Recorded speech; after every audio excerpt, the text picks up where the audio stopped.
ठीक है। तो आज और कल के जो 2 टॉपिक हमें मिले हैं वो पोस्ट गुप्ता का है, पोस्ट गुप्ता 1 और 2। तो उसको हिंदी में कहें हम गुप्तोत्तर काल जिसको कहते हैं। तो गुप्तोत्तर काल शब्द तो एक है और है बहुत बड़ा, है ना। तो उसका हम 2 पार्ट में हम लोग उसको 2 पार्ट में कवर करने की कोशिश करेंगे।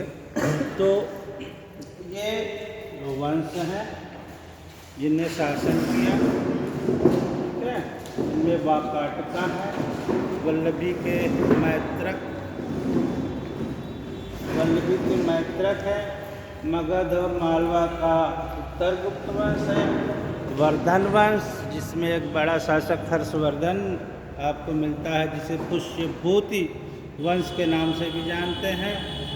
इसके बाद चालुक्य है, राष्ट्रकूट है और पल्लव, ठीक है। तो इतने को हम कोशिश करेंगे अगले 2 दिनों में कवर करने का। इनका राजनीतिक के साथ साथ कल्चरल भी जितना होता जाएगा उसको भी हम लोग इन 2 दिनों में कोशिश करेंगे कि हो जाए। तो पहला जो इसके बारे में गुप्तों के पतन के बाद का लगभग 1000 इस वर्ष का जो इतिहास है वो विखंडन का इतिहास है और क्षेत्रीयतावादी प्रवृत्तियाँ इस 1000 साल में प्रमुख रही हैं। तो 2 विशेषता हम कह सकते हैं गुप्तोत्तर काल की। एक तो विखंडनवादी प्रवृत्तियों को बढ़ावा मिला, विकेंद्रीकरण की प्रवृत्तियाँ, डिसेंट्रलाइजेशन की प्रवृत्तियाँ बढ़ी। और दूसरा गुप्तोत्तर काल में हम पाते हैं कि अरबों के माध्यम से भारत में इस्लाम का प्रवेश भी इसी समय में होता है। तो ये 2 प्रमुख विशेषताएँ इस काल की हैं। इसमें पहला जिसके बारे में हम पढ़ेंगे वो है वाकाटक। तो हेडिंग आप डाल लें, वाकाटक कौन थे ये? 3री शताब्दी से 6ठी शताब्दी तक दक्षिण में जो सबसे शक्तिशाली वंश था वो है वाकाटकों का। तो 3री शताब्दी से 6ठी शताब्दी तक दक्षिण में सबसे शक्तिशाली वंश रहा। ये कौन थे ये वाकाटक? कौन थे ये? विष्णु वृद्धि गोत्र के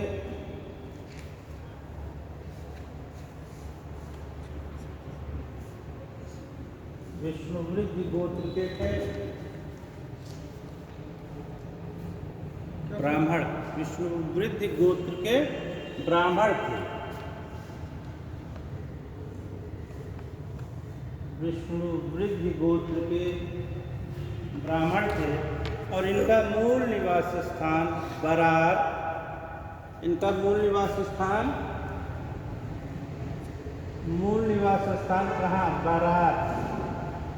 बरार कहाँ है? महाराष्ट्र।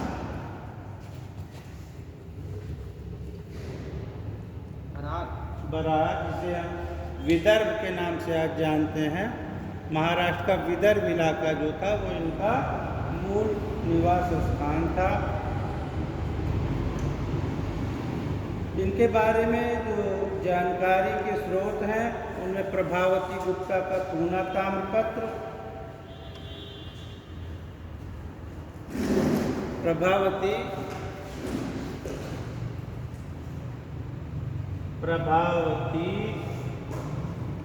गुप्ता का तूना ताम्रपत्र और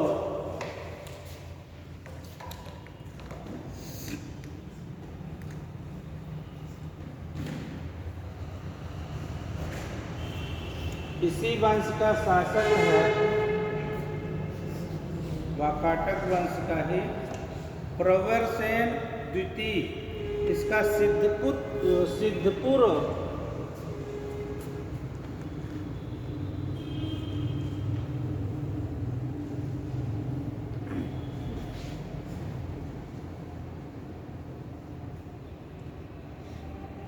प्रशस्ति है।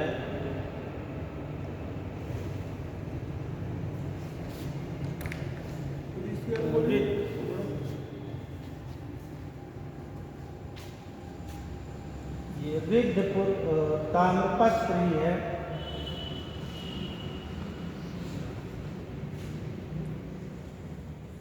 इसी को चमक प्रशस्ति के नाम से जाना जाता है। किस नाम से? चमक प्रशस्ति के नाम से भी इसे रिद्धपुर का जो ताम्र पत्र मिला है प्रवर्सन सेकंड का, उसे चमक प्रशस्ति के नाम से भी जाना जाता है।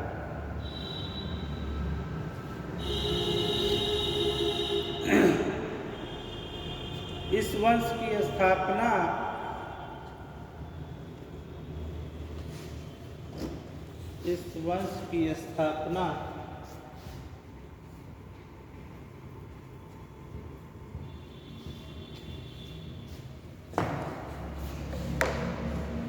विंध्य शक्ति ने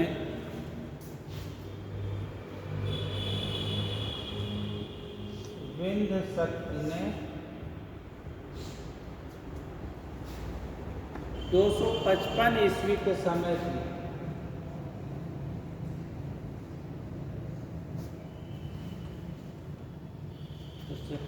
संस्थापक कौन हो गया?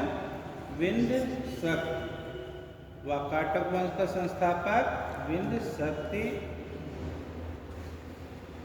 जो अजंता गुहा लेख है उसमें इसे अजंता गुहा लेख में विंध्य शक्ति को क्या किया है? वंश केतु कहा गया। कहाँ? अजंता गुहा लेख में। अजंता गुहा लेख में विंध्य शक्ति को वंश केतु कहा गया।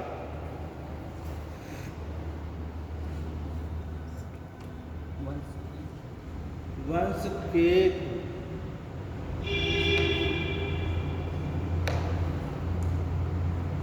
ये जो विंध्य शक्ति है ये सातवाहनों का सामंत था और इनकी आरंभिक राजधानी पुरिका में थी।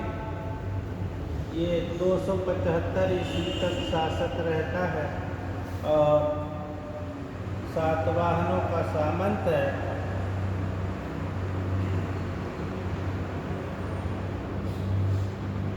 और आरंभिक राजधानी कहाँ पे इसकी है? आरंभिक राजधानी पुरिका में। पुरिका।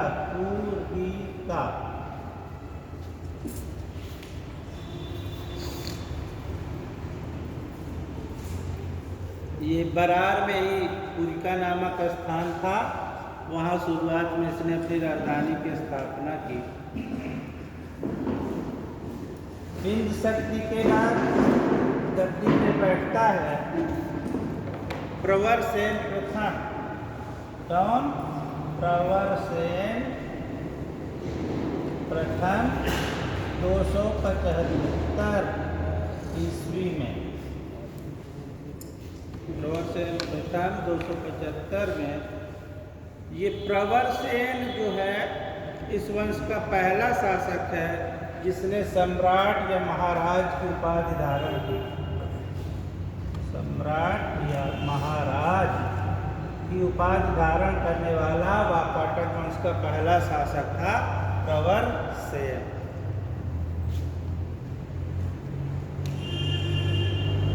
प्रवरसेन को पुराणों में इसे प्रवीर कहा गया। पुराणों में क्या नाम दिया गया इसको? प्रवीर। प्रवरसेन को ही पुराणों में प्रवीर कहा गया है। ये इस वंश का सबसे शक्तिशाली शासक था और इसने जो है 4 अश्वमेध यज्ञ किए, राजसूय यज्ञ किए और वाजपेयी यज्ञ किए। अश्वमेध 4 अश्वमेध, राजसूय और वाजपेयी यज्ञ किया। और इसकी जो उपाधि थी धर्म महाराज और हारीति पुत्र की इसकी उपाधि, प्रवर सेन की उपाधि, धर्म महाराज और हारिति पुत्र की उपाधि। सम्राट और महाराज हो गए, सम्राट महाराजा सम्राट या महाराज की उपाधि, इसने इस वंश का पहला शासक है जिसने सम्राट या महाराज की उपाधि की, तो स्वाभाविक है इससे पहले जो भी शासक था वो सम्राट या महाराज की स्थिति में नहीं था, ये सामंत की स्थिति में विंध्यशक्ति था। धर्म महाराज तथा हारिति पुत्र की उपाधि धारण की, और जब ये प्रवर सेन की मृत्यु हुई तो वह कटक वंश दो शाखाओं में विभक्त हो जाता है। प्रवर सेन की मृत्यु के बाद जो प्रधान शाखा स्थापित होती है, प्रधान शाखा ये कहाँ पे, नंदिवर्धन में, प्रधान शाखा नंदिवर्धन में स्थापित होती है, जिसे हम जिसकी पहचान आज नागपुर, महाराष्ट्र में नागपुर है ना, तो महाराष्ट्र के नागपुर से न इसकी पहचान करते हैं। और दूसरी शाखा वसीम या वत्सगुल्म कहलाती है। वसीम या इसी को वत्सगुल्म शाखा के नाम से भी जाना जाता है।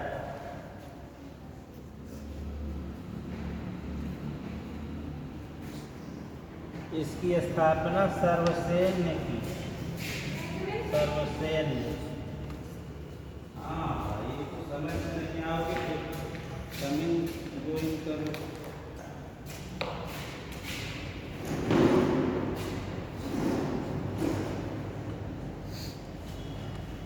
वसीम शाखा की स्थापना किसने की, सर्वसेन ने। अब हम लोग आते हैं प्रधान शाखा जो नंदिवर्धन शाखा कहलाती है, जिसकी स्थापना नागपुर में हुई।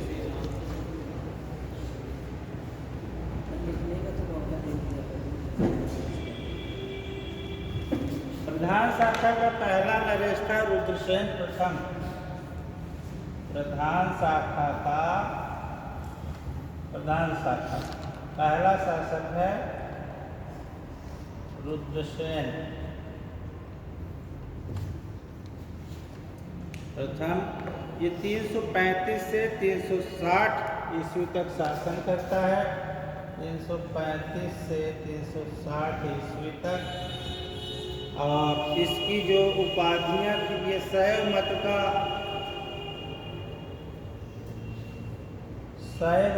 के महाभैरव का उपासक था, महाभैरव का उपासक था। शैव मतानुयायी था और महाभैरव का उपासक था। इसके बाद शासक बनता है पृथ्वीसेन प्रथम।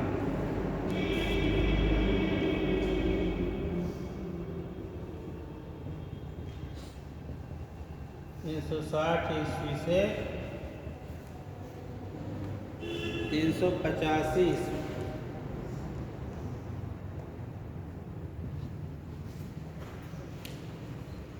पृथ्वीसेन प्रथम, इसे आचरण में युधिष्ठिर के समान बताया गया है। आचरण में युधिष्ठिर के समान कहा गया है। ये भी शैव मत का या शिव का उपासक था।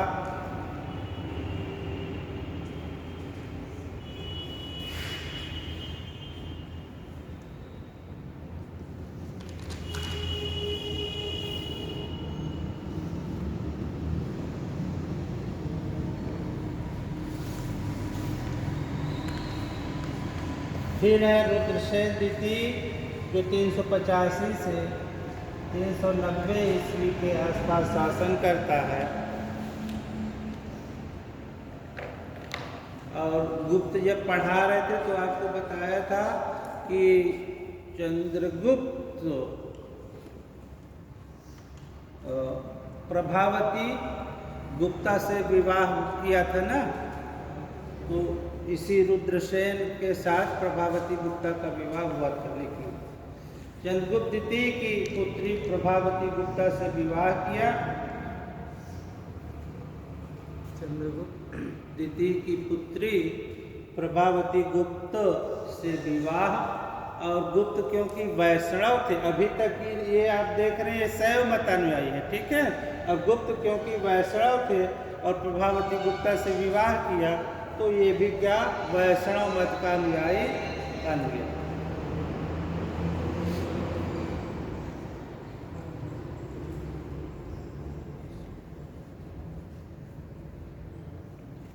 इसके बाद कुछ समय तक प्रभावती गुप्ता भी शासन करती है, क्योंकि उसके जो बच्चे थे वो छोटे थे, और दिवाकर सेन और दामोदर सेन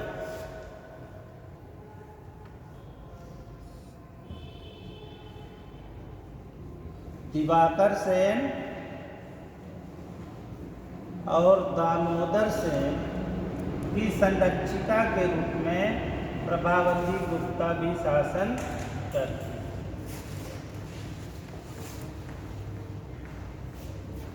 इसके बाद शासक जो होता है इस वंश का, वो है प्रवरसेन द्वितीय। प्रवरसेन, प्रभावती गुप्ता के बाद प्रवरसेन सेकंड। ये जो दामोदर सेन है ना, जिसके संरक्षिका के रूप में प्रभावती गुप्ता काम कर रही है, जो दामोदर सेन ही प्रवरसेन द्वितीय के नाम से गद्दी पे बैठता है। 410 से 440 ईस्वी इसका शासन काल है। 410 ईस्वी से 440 ईस्वी दामोदर सेन ही प्रवरसेन द्वितीय के नाम से शासक बनता है। इसका नाम आप पढ़े होंगे, क्योंकि इसने प्राकृत भाषा में किताब लिखी। किस भाषा में? प्राकृत भाषा में। क्या किताब का नाम था? सेतुबंध। सेतु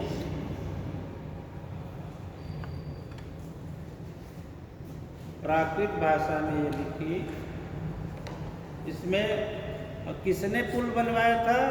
प्रभु राम ने लंका विजय पर जो पुल बनवाया था, उसी घटनाक्रम को लेकर के इसने सेतुबंध, सेतु माने पुल, बंध माने बांधना, वो प्राकृत भाषा में किताब लिखी, और जिसमें राम की लंका विजय का वर्णन है। इसने प्रवरपुर की स्थापना की। प्रवरसेन ने अपने नाम से ही इसकी स्थापना किस नगर की? प्रवरपुर की। और प्रवरपुर को अब इसने अपनी राजधानी बनाया। पहले राजधानी नंदीवर्धन थी, बता चुके। अब इसने प्रवरसेन ने प्रवरपुर नगर की स्थापना की और नंदीवर्धन की जगह इसको अपनी राजधानी बनाया।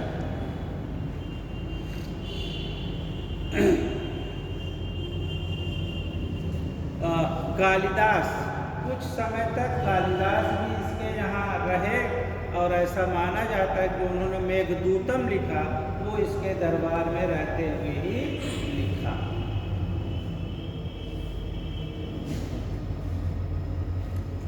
इसके बाद शासक बनता है जो, वो है नरेंद्र सेन। नरेंद्र सेन 440 से 460 440 ईस्वी से 460 ईस्वी इसका शासनकाल इसके लगभग है।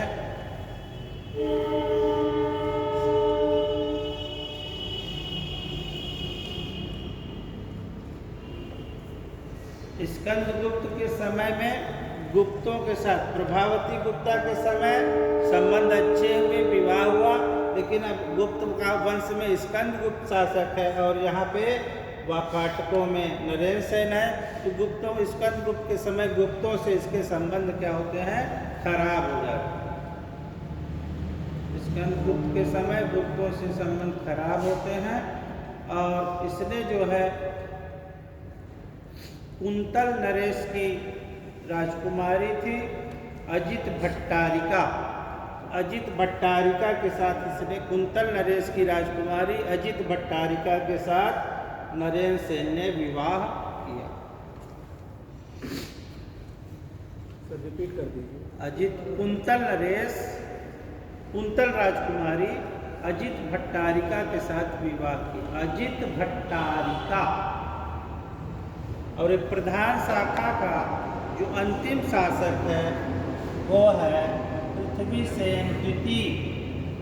पृथ्वीसेन द्वितीय ये वाकाटकों की प्रधान शाखा का आखिरी शासक है। 460 से ईस्वी से 480 ईस्वी के लगभग ये शासन करता है। तो प्रधान शाखा का अंतिम शासक है।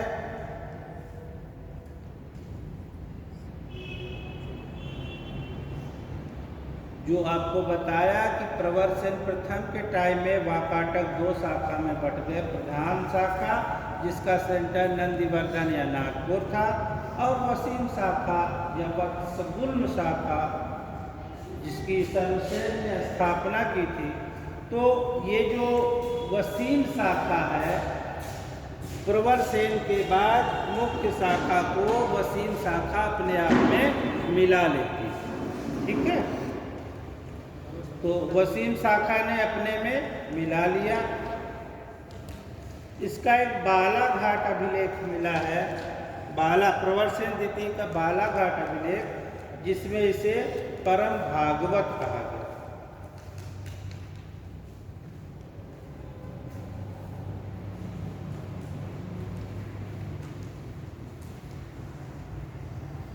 इसी का एक सामंत है, पृथ्वीसेन द्वितीय का सामंत है व्याघ्रदेव।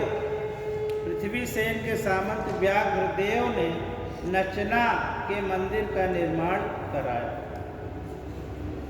व्याघ्रदेव, पृथ्वीसेन के सामंत व्याघ्रदेव ने नचना के मंदिर का निर्माण कराया।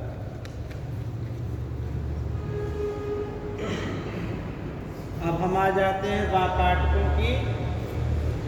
ये प्रधान शाखा हो गई। दूसरी जो शाखा है वसीम शाखा। वसीम शाखा या वत्सगुल्म शाखा, उस पे तो इसकी स्थापना 335 ईस्वी के करीब 335 ईस्वी में सर्वसेन ने की।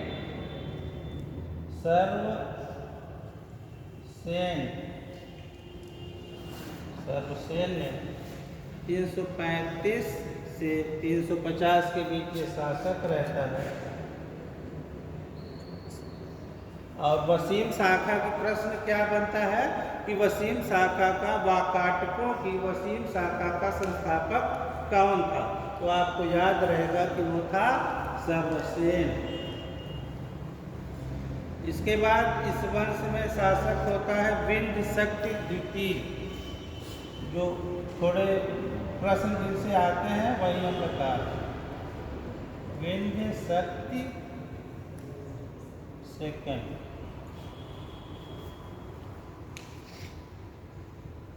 सर्वसेन के बाद विंध्यशक्ति सेकंड। इसके बाद जो बैठता है गद्दी पे विंध्यशक्ति सेकंड के बाद वो है प्रवरसेन द्वितीय। प्रवरसेन द्वितीय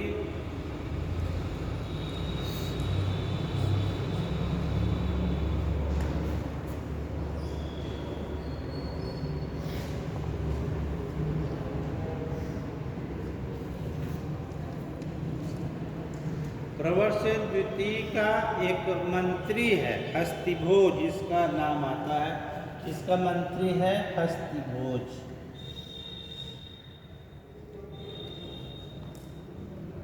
प्रवरसेन द्वितीय का मंत्री है हस्तिभोज। प्रवरसेन द्वितीय के बाद देवसेन। देवसेन। इसके बाद हरिसेन। तो इनको क्रम में लगाने को क्वेश्चन बन सकता ना कि इनको गद्दी बैठने के, आप इधर बैठ जाओ, इसको हटाना, इधर फ्रंट पे बैठा करो, आगे को।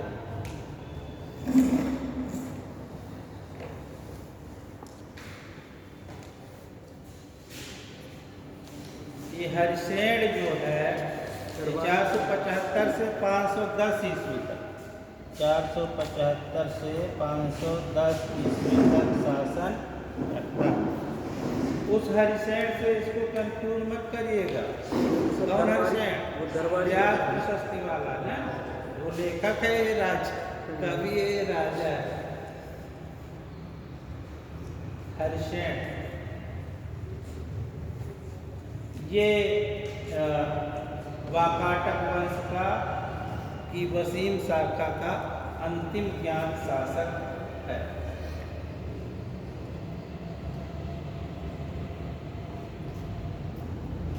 और इसने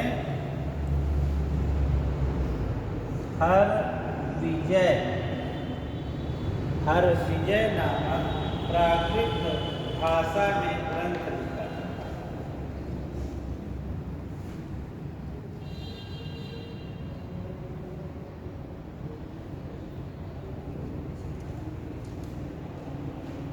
हरविजय नामक प्राकृत भाषा में ग्रंथ लिखा था। और 550 ईस्वी में दक्षिण में वाकाटकों का स्थान ले लिया चालुक्यों ने। ठीक है, तो वाकाटका खत्म हो गए, उनकी जगह दक्षिण में ले ली चालुक्यों ने। और एक इम्पॉर्टेंट प्रश्न, गंगा जमुना की मूर्तियाँ, गंगा यमुना की मूर्तियाँ वाकाटकों का राज चिन्ह था। गंगा यमुना की मूर्तियाँ वाकाटकों का राज चिन्ह था।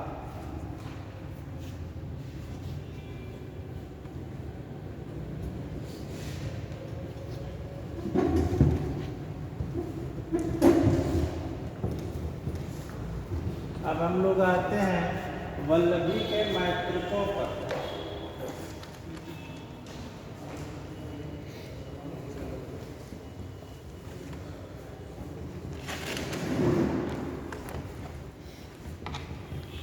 वल्लभी के मैत्रक संस्थापक कौन है इस वंश का? संस्थापक कौन है? भट्टार्क। कौन संस्थापक है? भट्टार्क। वल्लभी के मैत्रक वंश का संस्थापक है भट्टार्क। और भट्टार्क जो है ये गुप्तों के सामंत थे, गुप्तों का सामंत।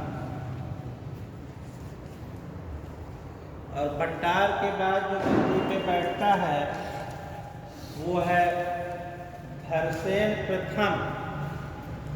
धरसेन प्रथम।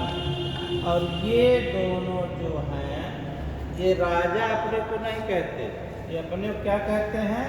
सेनापति। भट्टार्क और धरसेन प्रथम ये दोनों अपने को सेनापति कहते हैं। फिर इसके बाद गद्दी पे जो बैठता है वो है द्रोण सिंह। द्रोण सिंह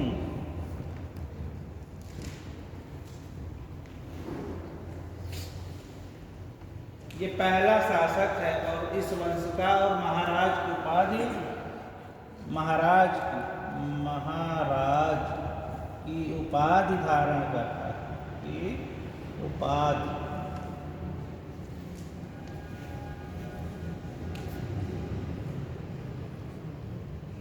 हालांकि इसकी महाराज की उपाधि तो धारण करता है, लेकिन इसकी भी स्थिति सामंत जैसी ही है। फिर गद्दी पे बैठता है 550 ईस्वी में गुहसेन।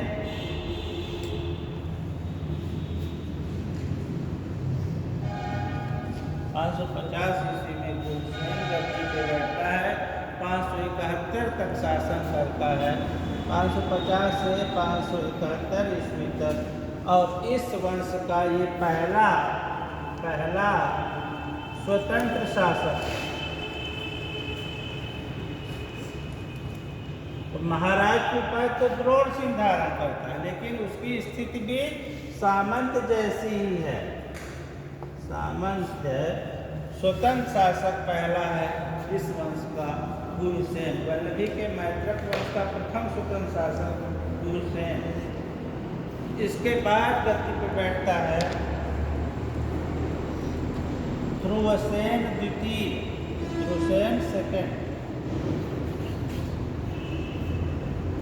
629 से 641 ईस्वी, 629 ईस्वी से 641 ईस्वी के लगभग ये शासक रहता है।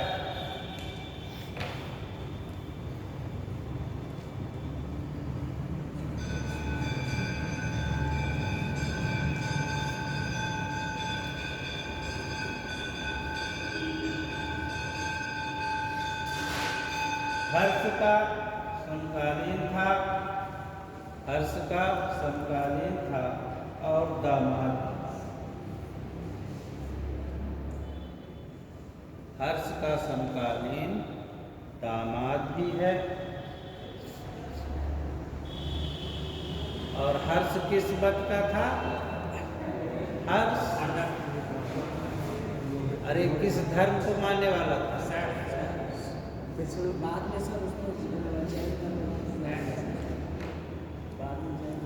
बौद्ध। तो उसी के प्रभाव में ये भी बौद्ध बन गया, ठीक है। और हर्ष ने जो सम्मेलन किए थे कन्नौज प्रयाग में, धार्मिक समारोह जो आयोजित किए थे, उसमें ये शामिल था। भेंसांग ने ध्रुवसेन द्वितीय को उतावला व संतुलित विचार वाला बताया। भेंसांग ने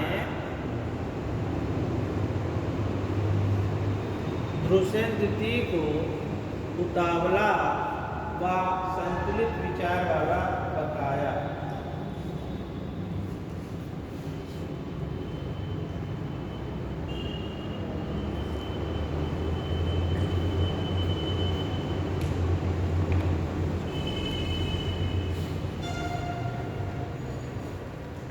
कौन सा मैत्रक वंश का शासक कन्नौज तथा प्रयाग के धार्मिक समारोहों में शामिल था?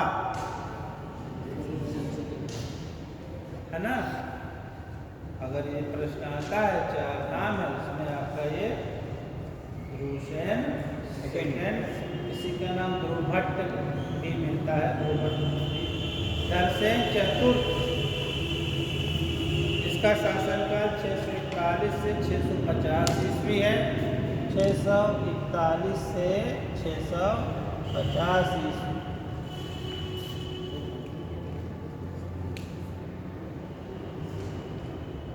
ये मैत्रक वंश का प्रथम शासक है। मैत्रक वंश का प्रथम शासक जिसने परम भट्टारक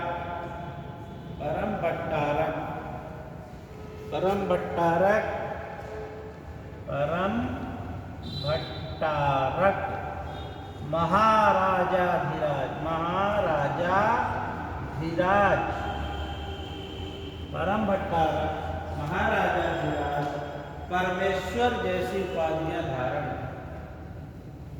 परम भट्टारक महाराजाधिराज परमेश्वर जैसी उपाधियां धारण।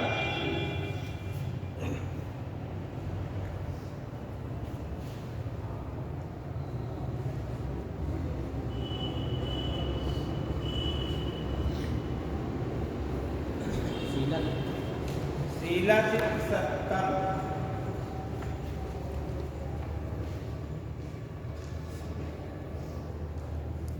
इस वंश का अंतिम शासक।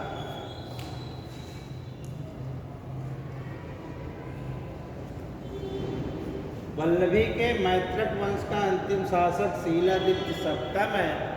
अरबों ने आक्रमण किया तो वल्लभी के इसके साथ साथ वल्लभी को भी खत्म कर दिया। तो कौन था वल्लभी के मैत्रकों को समाप्त करने वाला? अरब आक्रमणकारी।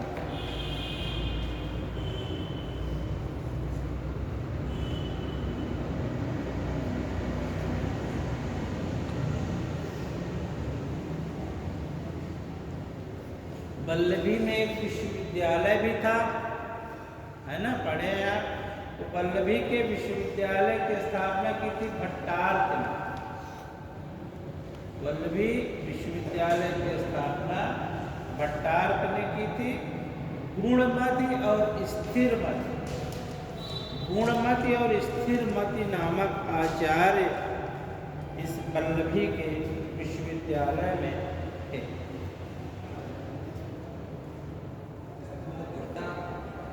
भट्टार्क ने, भट्टार्क आप पहले पढ़ा है ना, संस्थापक की जो है इस राशि। फिर ये खत्म हो गए ये भी। इसके बाद मगध और मालवा के उत्तर गुप्त में एक और प्रश्न आता है, उसको हम लोग देख लेते हैं।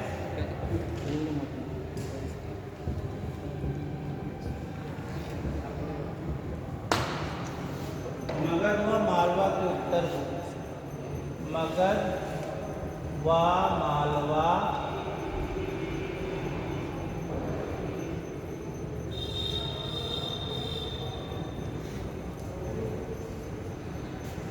संस्थापक इस वंश का है, इस वंश का संस्थापक है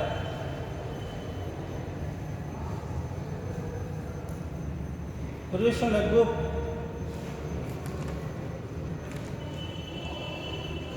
संस्थापक है कृष्णगुप्त। और इस वंश का जो सबसे महान या यशस्वी शासक कहें उसका नाम है आदित्य सेन।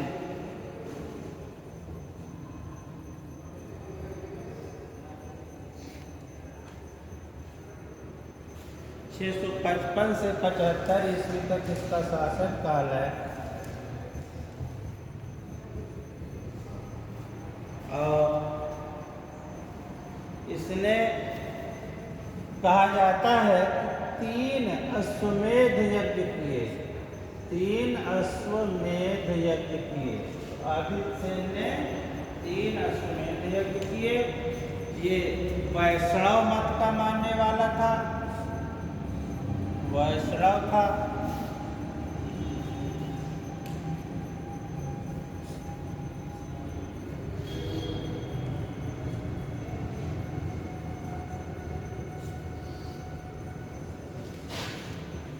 वांग हुएन से नामक चीनी दूत 2 बार इसके दरबार में आए। वांग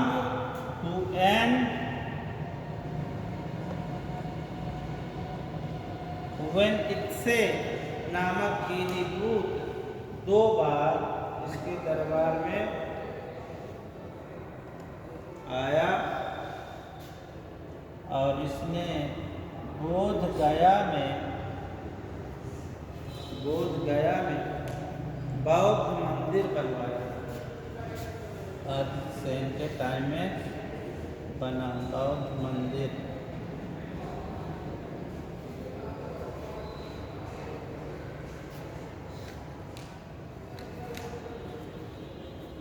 फिर अब हम आते हैं एक बहुत महत्वपूर्ण वंश पे इसी गुप्तोत्तर काल के, वो है कौन सा? वर्धन या भूति वंश।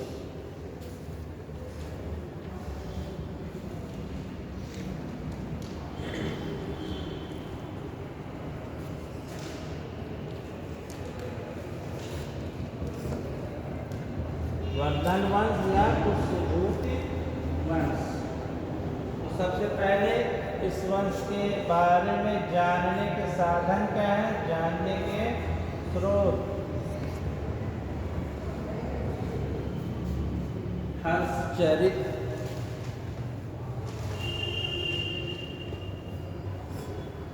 किसने लिखी?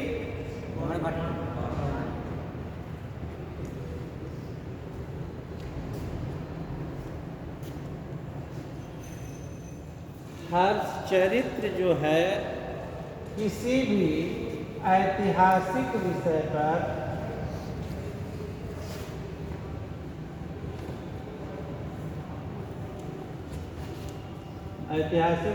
पर पहला गद्य काव्य है।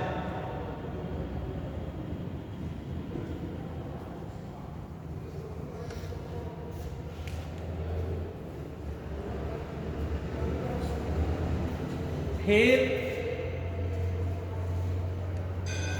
इन्हीं ने एक और रचना की, कादंबरी। वो भी किसने लिखा? बाणभट्ट ने ही लिखा कादंबरी। कादंबरी को संस्कृत का श्रेष्ठतम उपन्यास कहा जाता है। कादंबरी को संस्कृत का, जिसके लेखक यही बाणभट्ट हैं, और इसे संस्कृत का श्रेष्ठतम उपन्यास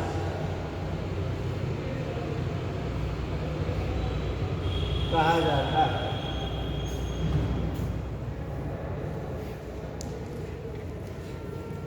अगला ग्रंथ जो इस वंश के बारे में जानकारी देता है, आर्य मंजूश्री मूलकल्प, ये बौद्ध ग्रंथ है।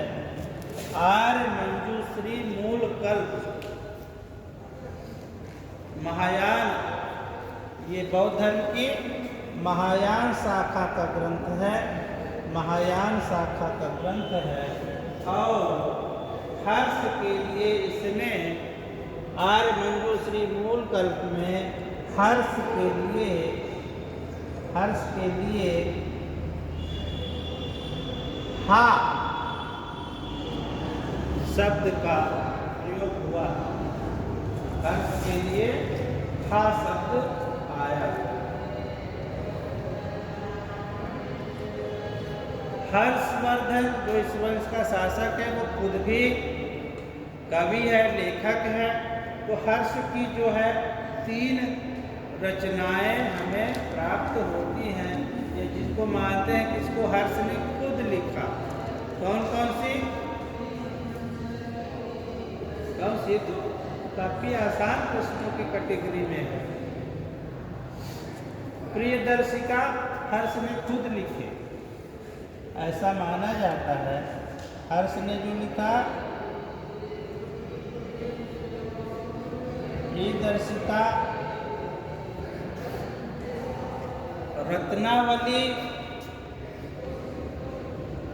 रत्नावली और नागानंद, ये 3 रचनाएं मानी जाती हैं कि हर्ष की हैं। तो इन्हीं में एक और दे देगा और बोलेगा कि इनमें से कौन से हर्ष की द्वारा लिखी नहीं है। ठीक है ना? प्रश्न जो है, यह इनमें से कौन सी रचना हर्ष द्वारा रचित है, या इनमें से कौन सी रचना हर्ष द्वारा रचित नहीं है। तो हर्ष ने जो लिखा, क्या लिखा? प्रियदर्शिका, नागानंद और रत्ना। याद हो गया? किस भाषा में लिखी? किस भाषा में लिखी?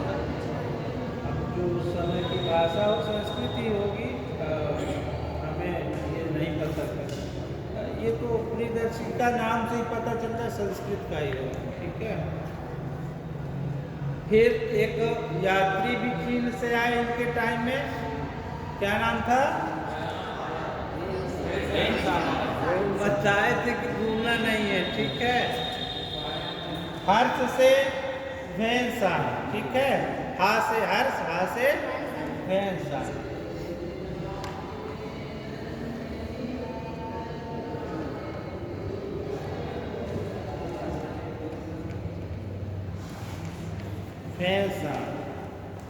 वेंसान ने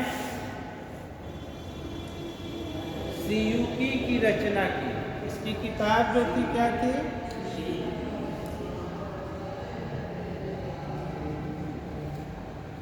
सीयूकी। और ये लगभग 16 साल तक यहाँ रहा। कितने साल रहा? 16 साल।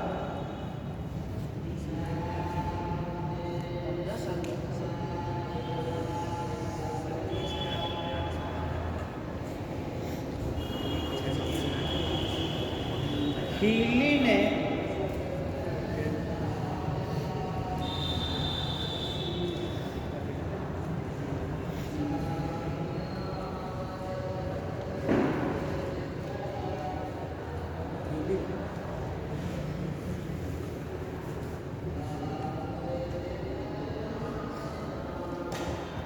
वेन्सांग की जीवनी लिखी। जीनी थे, सीयूकी जो है वो गुम हो गई, ठीक है।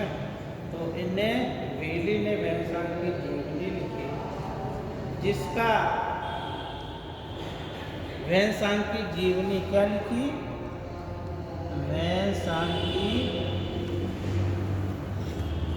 जीवनी, बायोग्राफी, जिसका अंग्रेजी अनुवाद किया वील ने। वील ने अंग्रेजी अनुवाद किया वेन्सांग की जीवनी।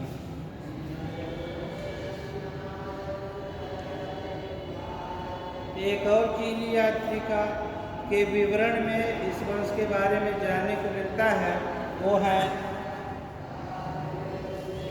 सिंह।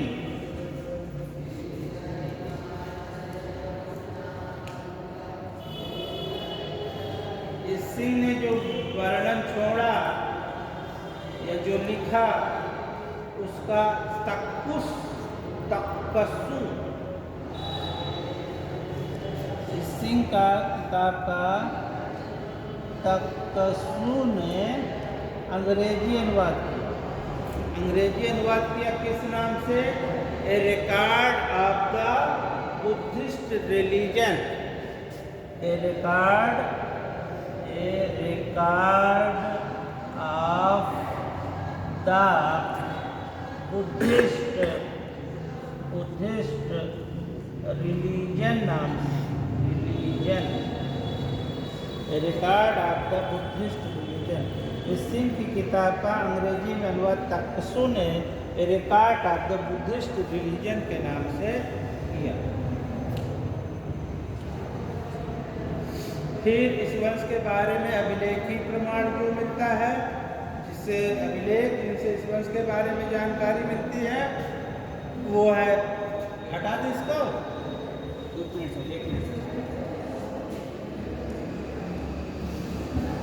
बांसखेड़ा अभिलेख।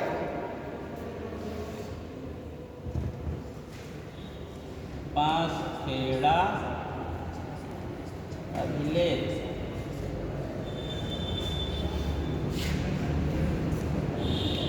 कहाँ से मिला है? ये उत्तर प्रदेश के शाहजहांपुर से।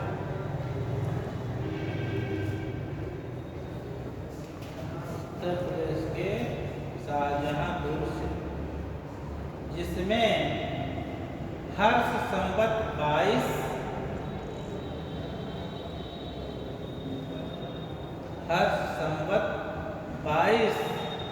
यानी 628 ईस्वी की तिथि अंकित है।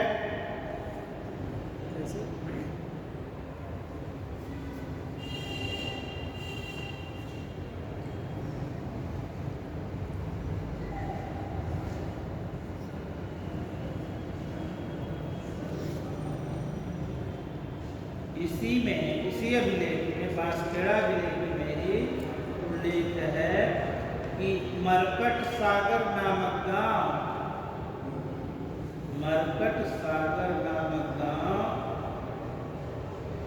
बालचंद व भट्ट स्वामी को दिया। मरकट सागर नामक गांव बालचंद तथा भट्ट स्वामी को दिया।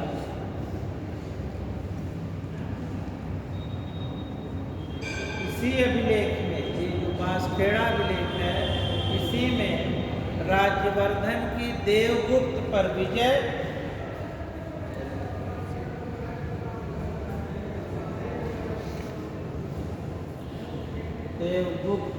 देवगुप्त कहाँ का शासक है? मालवा का। राज्यवर्धन की देवगुप्त पर विजय तथा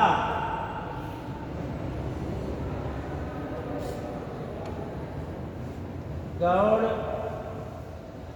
नरेश शशांक द्वारा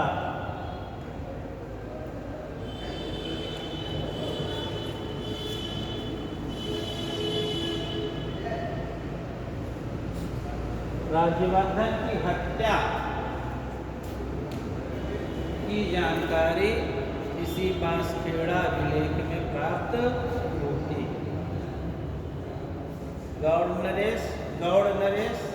गौड़ बंगाल को कहते, ठीक है। गौड़ नरेश शशांक द्वारा राज्यवर्धन की हत्या की जानकारी भी इस बांसखेड़ा अभिलेख से प्राप्त होती। फिर है मधुबन लेख।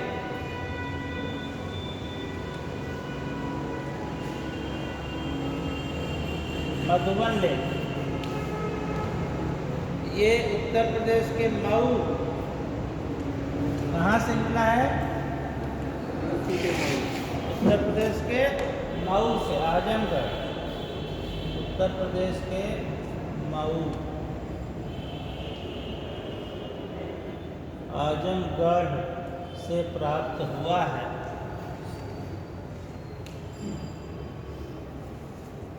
जो 631 ईस्वी का है और इसमें सोमकुंडा ग्राम के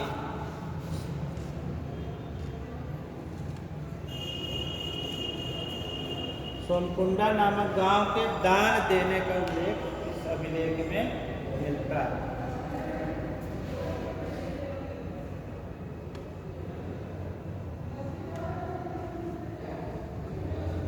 ऐहोल अभिलेख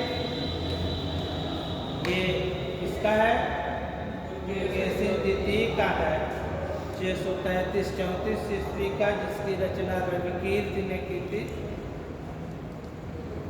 उससे भी पुलकेशिन द्वितीय और इनके युद्धों का वर्णन इसमें मिलता है, ऐहोल अभिलेख। उससे भी चालुक्य शासक पुलकेशिन द्वितीय का है, 633-34 का, जिसकी रचना रविकीर्ति ने की। और इस ऐहोल अभिलेख से भी हमें वर्धन वंश के बारे में जानकारी प्राप्त। मोहरें और क्या प्रमाण है? मोहरों में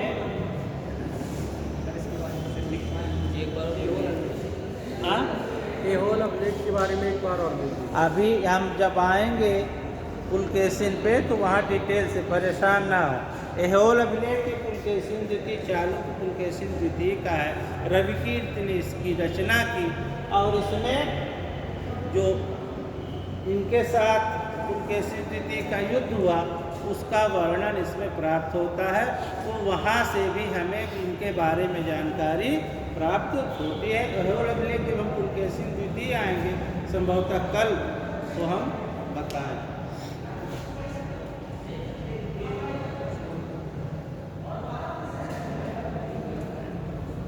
मोहरें, हर्ष की 2 मोहरें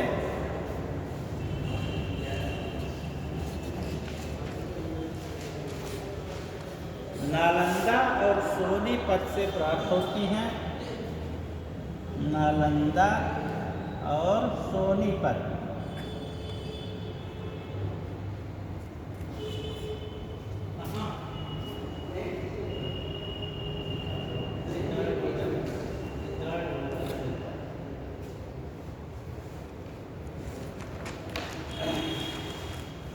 जो नालंदा से मिली है वो मिट्टी की मुहर है और जो सोनीपत से मिली है वो तांबे की है। और जो तांबे की सोनीपत से मुहर मिली है उस पे हर्षवर्धन नाम लिखा हुआ मिला है, उससे ये प्रूफ होता है कि इसी की है। तो हर्ष की दो मोहरें मिली हैं, एक नालंदा से, एक सोनीपत से। नालंदा से जो मिली है वो मिट्टी की मुहर है, और जो सोनीपत से मिली है वो तांबे की मुहर है। और सोनीपत वाली मुहर पर हर्षवर्धन नाम खुदा हुआ या खुदा हुआ मिलता है। इनका राज्य कहाँ है? कहाँ है? हैं? किस क्षेत्र में राज्य कर रहे हैं? क्या बोल रहे हैं? हैं? थानेश्वर, थानेश्वर का वर्धन वंश या पुष्यभूति वंश कहाँ?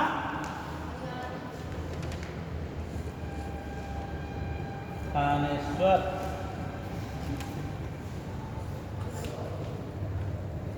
कहाँ है? कहाँ है? हरियाणा में, करनाल जिला।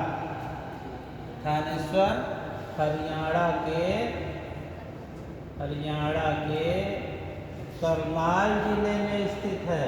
करनाल जिले में, करनाल जिले के थनेसर नामक जगह है। थनेसर वहाँ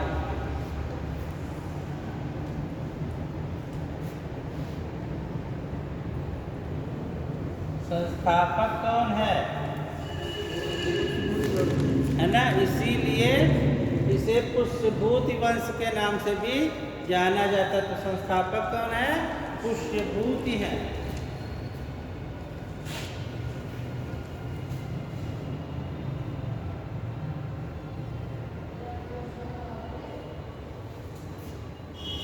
पुष्यभूति के बाद नरवर्धन, राज्यवर्धन, आदित्यवर्धन।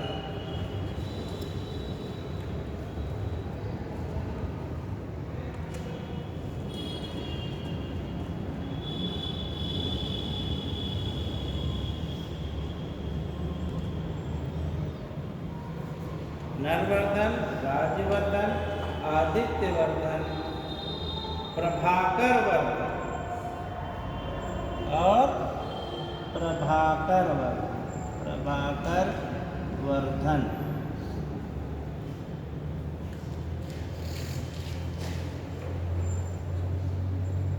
ये शासक बनते हैं। प्रभाकर वर्धन से हम डिटेल में चलेंगे, इनके बारे में कुछ विशेष नहीं है।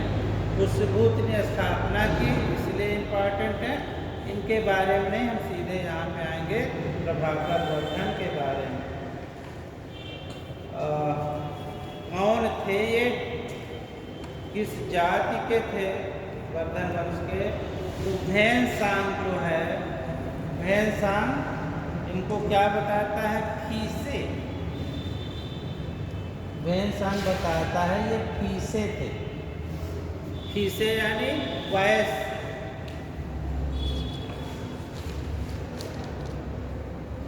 भैंसांग फीसे बताता है। और त्रिपाठी, आरपी त्रिपाठी और गोसाल फीसे के आसाम में जो बनाते हैं वो वयस से बनाते हैं। और तो ये वयस से हो गया। और दूसरे इतिहासकार हैं काशी प्रसाद जायसवाल।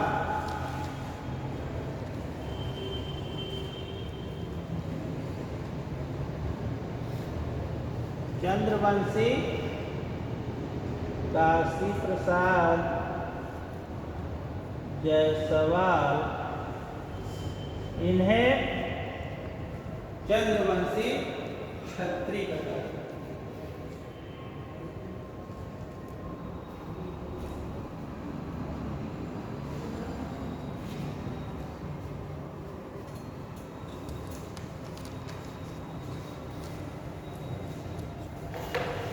प्रभाकर वर्धन,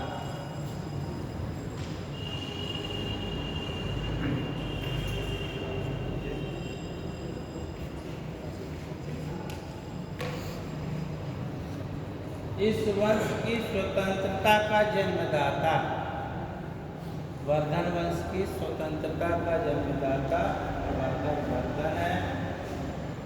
इसने परम भट्टारक तथा महाराजाधिराज की उपाधि धारण की। परम भट्टारक तथा महाराजाधिराज की उपाधियां धारण की।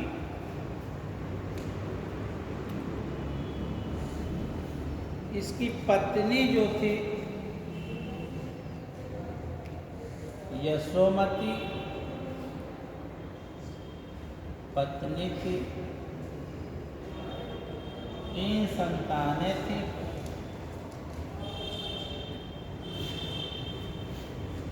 राज्यवर्धन,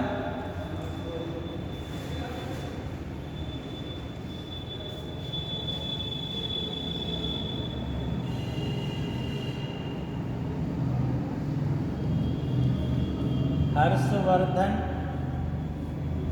और एक पुत्री थी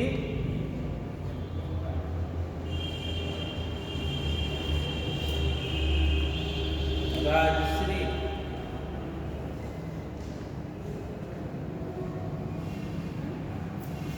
और इन्हीं के साथ इनके मामा का लड़का भी रहा करता था, ठीक है। उसका नाम क्या था? खंड। इन्हीं की उम्र का था, वो भी इन्हीं के यहाँ रहता था। खंड उसका नाम था। राजश्री का विवाह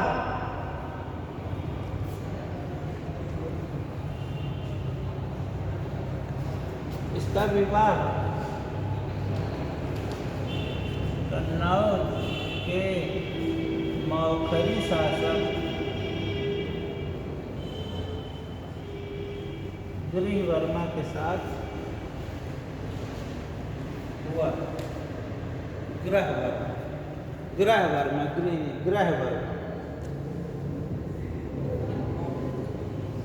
कन्नौज के मौखरी शासक ग्रहवर्मा के साथ हुआ।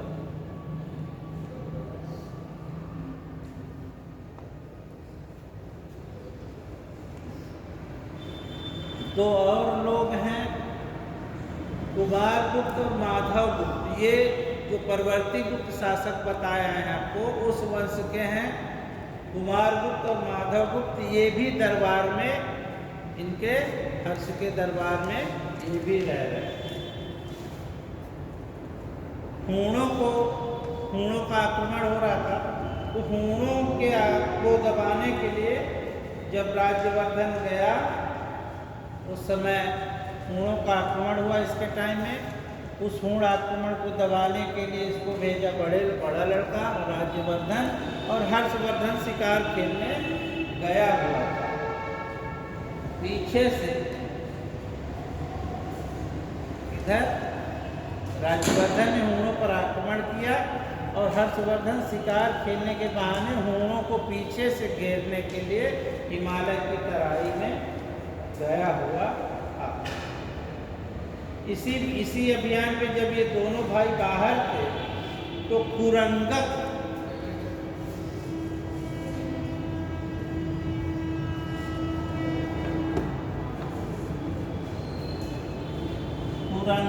नामक दूत ने समाचार दिया कि पिता यानी प्रभाकर वर्धन बीमार हैं।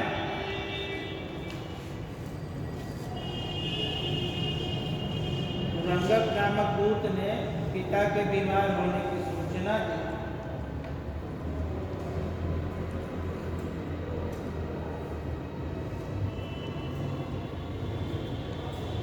लेकिन रसायन हुसैन नामक वैद्यों ने इनका इलाज किया, लेकिन वो बचा नहीं सके, मृत्यु हो जाती है।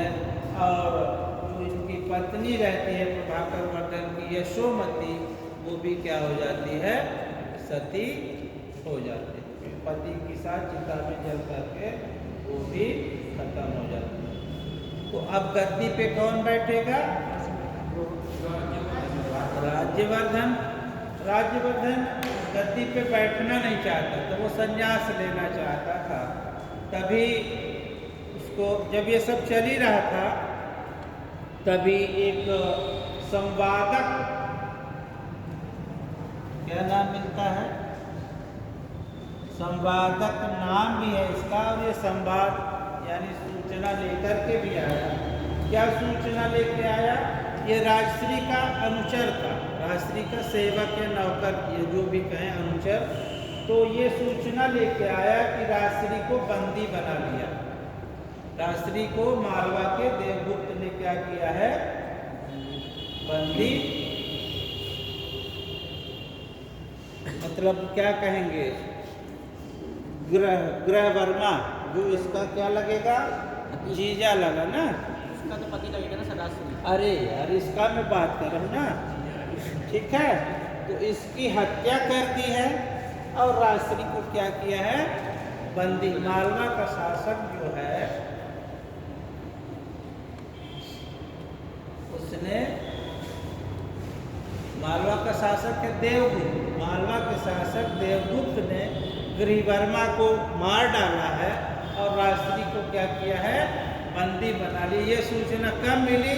जब राज्यवर्धन गद्दी पे बैठने में आनाकानी कर रहा है, वो संन्यास लेने की उसकी इच्छा है, लेकिन उसको ऐसे समय में ये सूचना मिली तो उसने अपना मन बदल दिया और वो राजा बनता है। अब जब ये भाई सूचना मिली कि जीजा को मार डाला, बहन को बंदी में बना लिया, तो स्वाभाविक है कि उसको गुस्सा आया होगा और वो 10,000 की सेना लेकर के भंडी को साथ लेता है। भंडी वो मामा का लड़का, भंडी को साथ लेता है, 10,000 की सेना तैयार करता है और देवगुप्त पर अटैक, आक्रमण करता है। देवगुप्त को मार डालता है। मालवा का जो शासक है देवगुप्त, जिसने राजश्री को बंदी बना रखा है, गृहवर्मा की हत्या की है, उसको राज्यवर्धन युद्ध में मार डालता है। लेकिन जो बंगाल का शासक है शशांक, वो धोखे से राज्यवर्धन को शांति समझौते की बात करता है और उसके साथ धोखा करता है और राज्यवर्धन की हत्या कर देता है। जब बातचीत के लिए बैठे थे, सैनिक नहीं थे, है ना, तो उस समय धोखे से मालवा गौड़ का शासक जो शशांक है वो राज्यवर्धन की हत्या कर देता।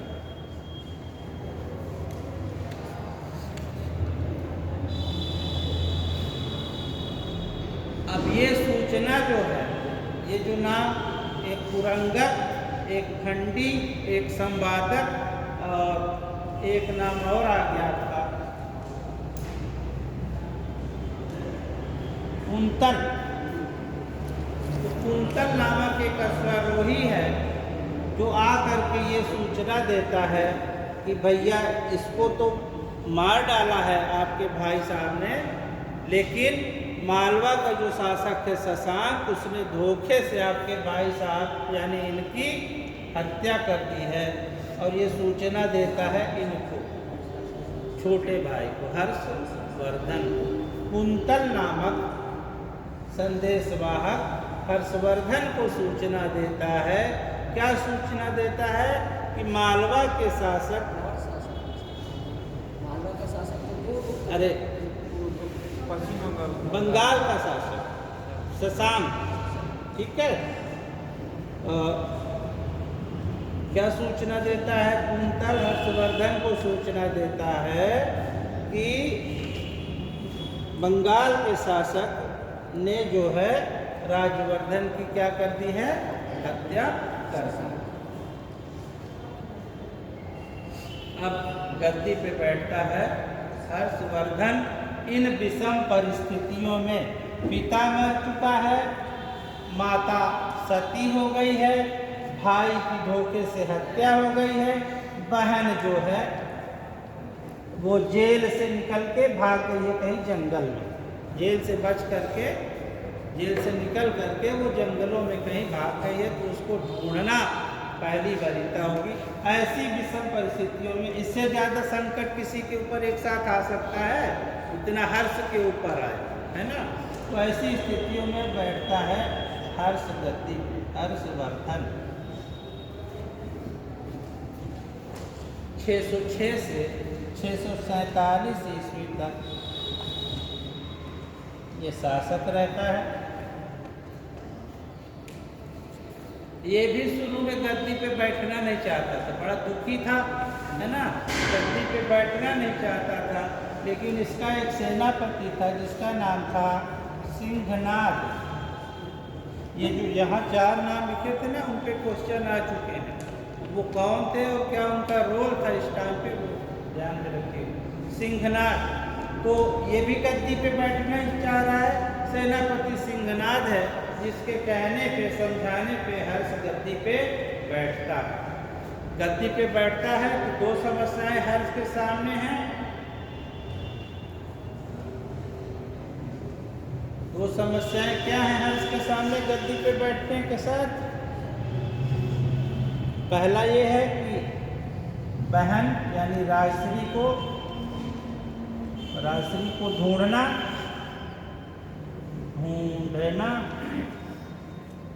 और दूसरा शशांक से बदला लेना, है ना। गौड़ का जो शासक है शशांक से बदला लेना, क्योंकि उसने भाई की हत्या की।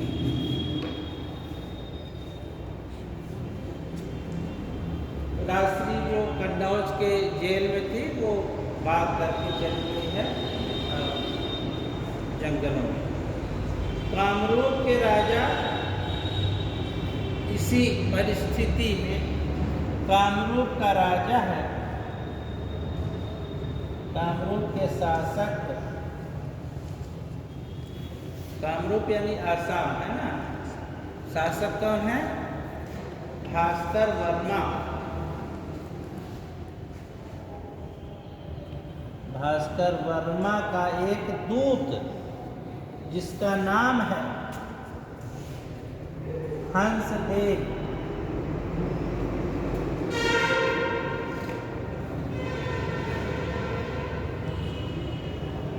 ये भास्कर वर्मा का दूत हंसवेग प्रस्ताव लेके हर्षवर्धन से मिलता है कि हम बंगाल के शासक शशांक के विरुद्ध आपकी मदद करेंगे। क्यों करोगे भाई, तुम्हारा कुछ उसका पर्सनल मैटर होगा तब तो वो, है ना। तो असम और बंगाल आप देख रहे हो बाउंड्री स्टेट है, मिल रहे हैं एक दूसरे से, है ना। उसको कुछ पड़ोसियों का झगड़ा तो होता है वैसे भी, तो उसमें इसको मदद का वो अपना दूत भेजता है हंसदेव नामक, जो क्या संदेश लाता है कि शशांक के विरुद्ध मैत्री का प्रस्ताव हर्षवर्धन के सामने वो रखता है। ठीक है,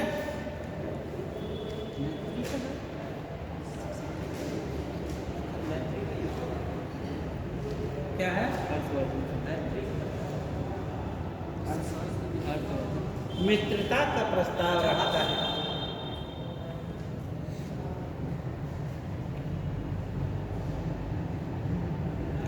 रास्ते में जब वो जा रहा था हर्ष, तो रास्ते में उसको भंडी मिलता। कौन मिलता है हर्ष को रास्ते में? भंडी मिलता है। भंडी कौन? मामा का लड़का। और भंडी क्या सूचना देता है कि राजश्री जो है वो कन्नौज के कारागार से निकल करके सती होने के उद्देश्य से विंध्याचल के जंगलों में चली गई है। भंडी क्या सूचना देता है हर्ष को कि जो राजश्री को कारागार में डाल दिया था ना, तो कन्नौज के कारागार से राजश्री निकल गई है और विंध्याचल की पहाड़ियों में, जंगलों में सती होने के लिए वो, क्योंकि पति की हत्या हो गई है ना, तो सती होने के लिए वो चली गई है। ये सूचना कौन देता है हर्ष को? मामा का लड़का जो भंडी। बौद्ध भिक्षु दिवाकर मित्र की, दिवाकर मित्र ये कौन है? बौद्ध भिक्षु हैं। इनकी मदद से राजश्री को खोज लेते हैं, अब ढूंढने लगे ना विंध्याचल के जंगलों में, तो इनकी मदद से राजश्री को ढूंढ लिया जाता है और उसको सती होने से बचा दिया जाता है या रोक दिया जाता है। अब इतनी घटना पर आकर के जो हर्ष चरित्र है वो समाप्त हो जाता है। ठीक है।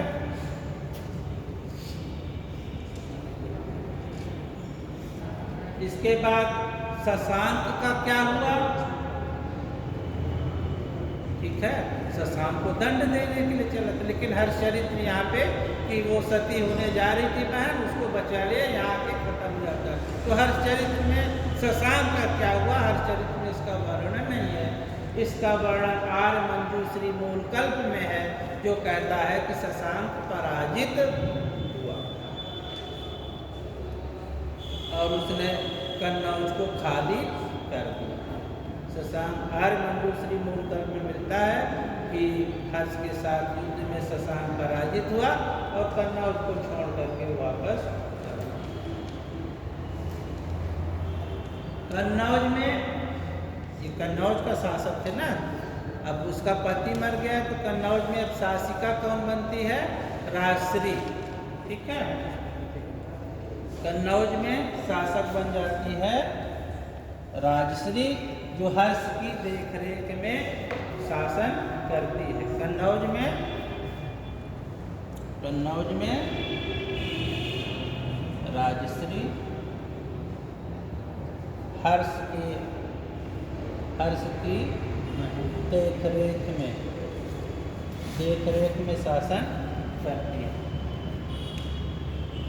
बाद में हर्ष ने भी अपनी राजधानी को स्थानांतरित करके कन्नौज को ही अपनी राजधानी बना ली।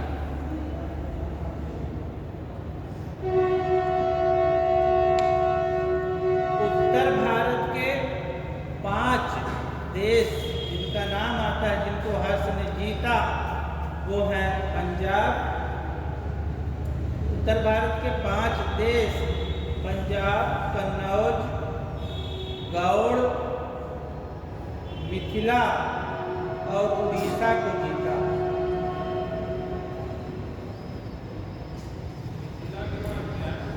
पंजाब, कन्नौज, गौड़, मिथिला और उड़ीसा को विजित किया।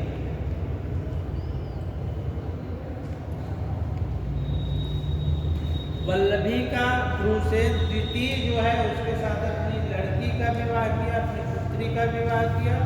वल्लभी के ध्रुवसेन द्वितीय के साथ पुत्री का विवाह,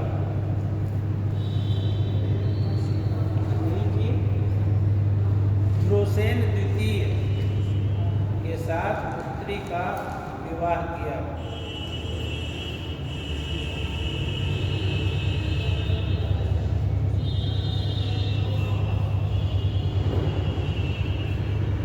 वातापी के शासक पुलकेशिन द्वितीय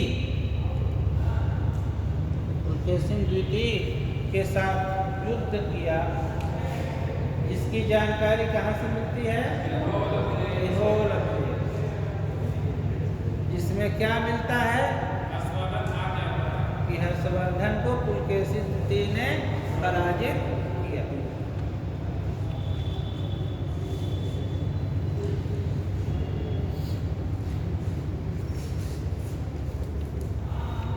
इसके दरबार में मयूर नामक विद्वान रहते थे, जिन्होंने मयूर शतक की रचना की।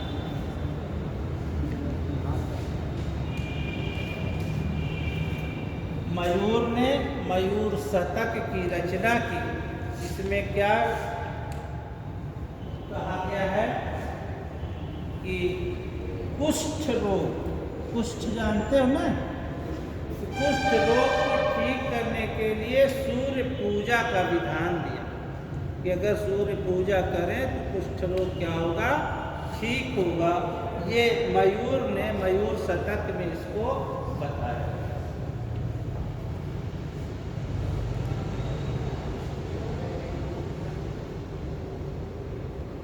दो और विद्वान हरिदत्त और जयसेन ये भी हर्ष के दरबार में रहा करते थे। हरिदत्त और जयसेन भी हर्ष के दरबार में थे।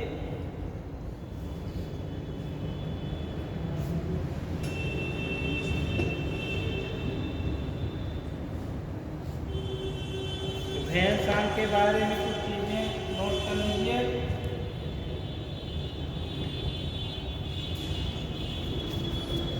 भैंसांग 629 से 645 ईस्वी तक के भारत में रहा।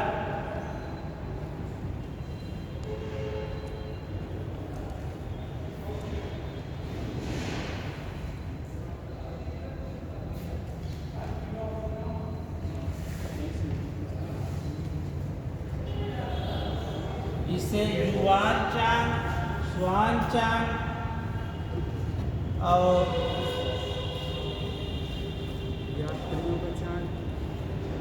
यात्रियों का राजकुमार कहा जाता है। यात्रियों में राजकुमार या यात्रियों में राज कहा जाता।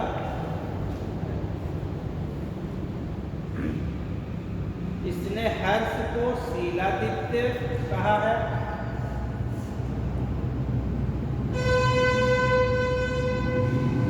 शूद्रों को कृषक बताया है।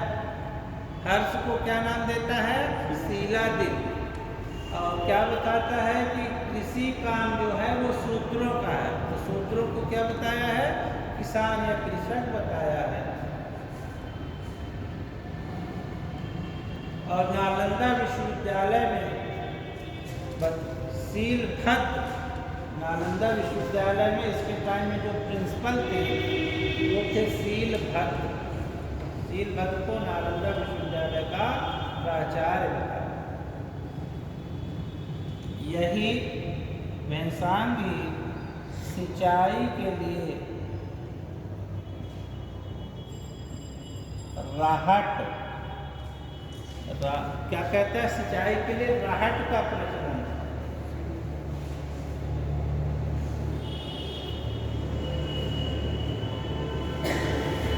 सिंचाई के लिए घटी यंत्र वो नाम देता है जिसे हम राहट कहते हैं। घटी यंत्र का प्रचलन था।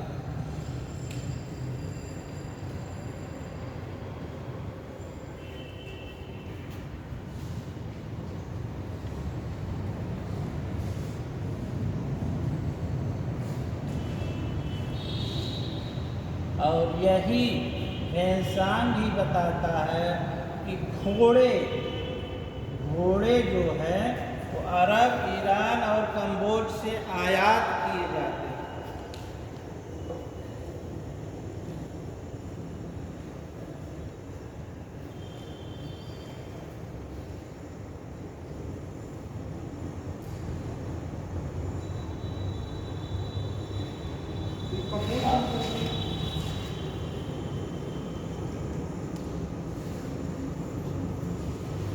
कन्नौज की धर्मसभा व प्रयाग की महामोक्ष परिषद, ये जो हर्ष ने आयोजित की,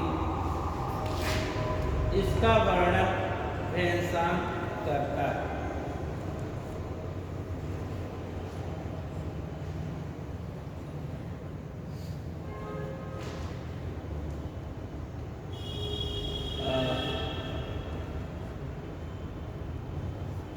नालंदा विश्वविद्यालय के बारे में भैंसांग बताता है कि स्थापना इसकी गुप्त काल में कुमारगुप्त प्रथम के टाइम में हुई थी।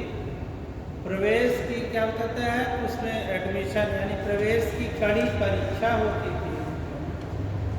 वहाँ ये लगभग 1.5 साल तक रहा। भैंसांग नालंदा में 1.5 साल तक रहा और ये कहता है कि वहाँ 10,000 विद्यार्थी पढ़ते हैं। और क्या बताता है? चिकित्सा शास्त्र ये अनिवार्य विषय है। चिकित्सा शास्त्र तो पढ़ाया जाना है। और ये भी बताता है कि इसके व्यय के लिए, नालंदा विश्वविद्यालय के खर्च के लिए हर्ष ने 100 गांव दान में दे रखे थे। ये सब बातें कौन बताता है? वैन सांग बताता है।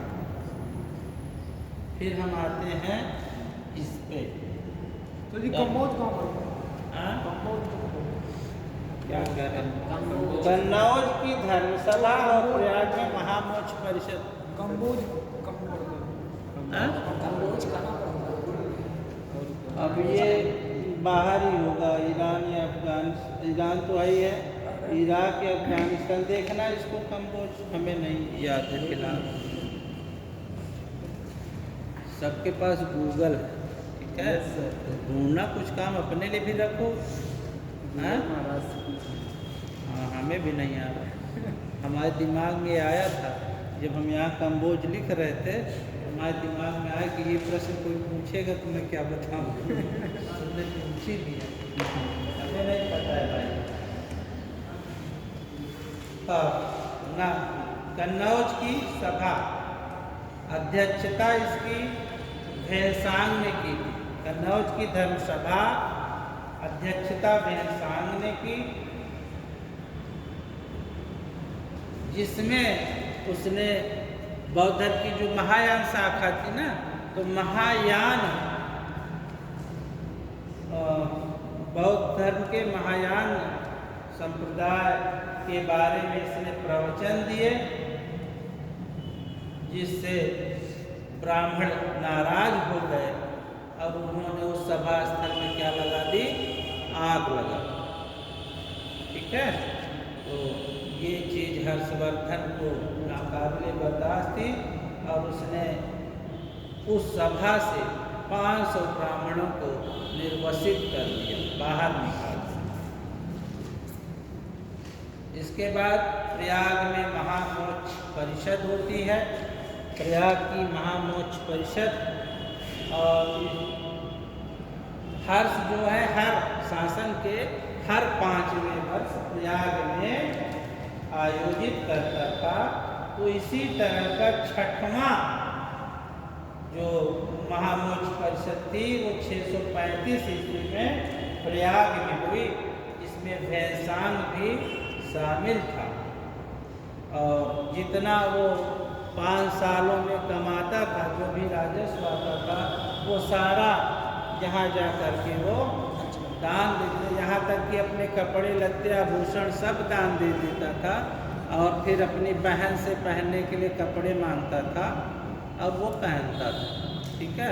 तो जितना कमाता था वो इस प्रयाग में जो हर 5वें वर्ष में महामोक्ष परिषद आयोजित होती थी, उसमें वो सब दान कर दिया करता था। तो इसी तरह की 6वीं महामोक्ष परिषद 635 में आयोजित हुई, जिसमें भैंसांग भी उपस्थित था। और भैंसांग कहता है कि यहाँ बुद्ध, सूर्य और शिव की पूजा की गई। R.K. मुखर्जी हैं एक इतिहासकार, मुखर्जी, जो इस महामोक्ष परिषद या हर्ष की तुलना अशोक, ये क्या कहते हैं R.K. मुखर्जी कि हर्ष अशोक और समुद्रगुप्त का मिश्रण था। अशोक, हर्ष अशोक व समुद्रगुप्त का मिश्रण, मतलब दोनों के गुण हर्षवर्धन में थे।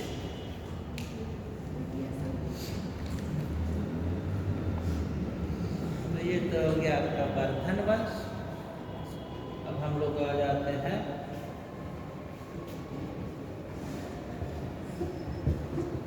बादामी के। कौन? बादामी में किसका शासन?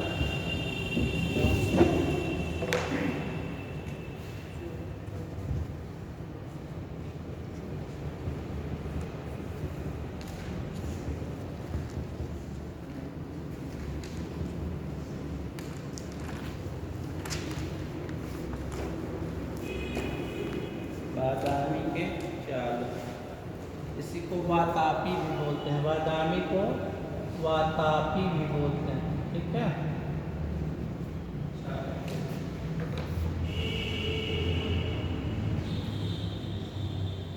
9:30 हो गए क्या? हाँ, बस चलो फिर इसको कल शुरू करेंगे। ठीक है, चालुक्यों की 3 शाखाएं हैं।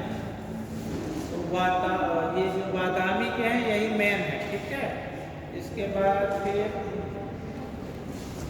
वेंगी के चालुक्य हैं और वो कल्याणी, वातापी के चालुक्य, वेंगी के चालुक्य और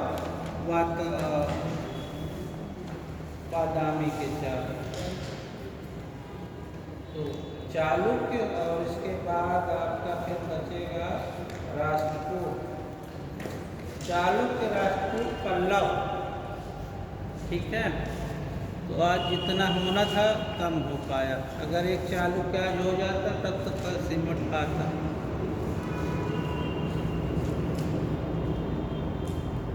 कहाँ से बंद हो गया? यहीं से उठा।